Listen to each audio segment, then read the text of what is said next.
গাজায় গণহত্যা থামছে না।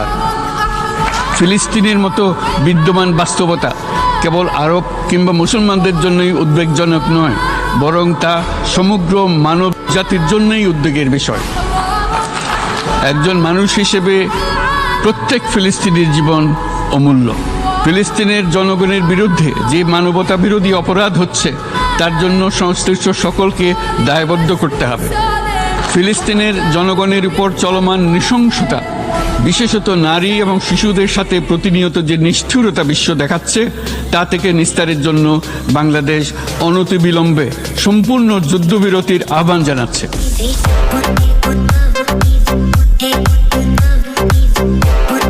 إسرائيل يجب أن تسقط وستسقط إن شاء الله.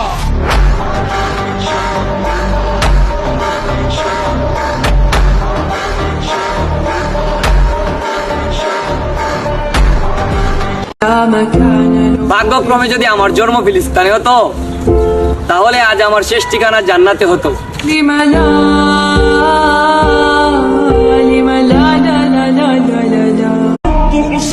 চোখ থাকতেও বসে আছি যেন হয়ে অন্ধ, কান্না ছাড়া কিছুই করতে পারতাছি না, যেন সব দরজাই বন্ধ।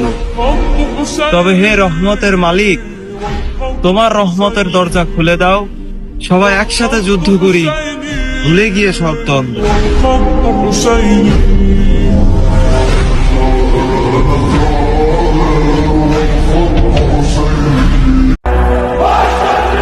ফিলিস্তিনের ভিসা ফ্রি করে দেওয়া হোক। আমরা বাংলাদেশে মুসলমানরা যুদ্ধের জন্য প্রস্তুত। যেমন বাংলাদেশকে স্বাধীন করেছি, ঠিক তেমন ফিলিস্তিনকে স্বাধীন করব ইনশাআল্লাহ।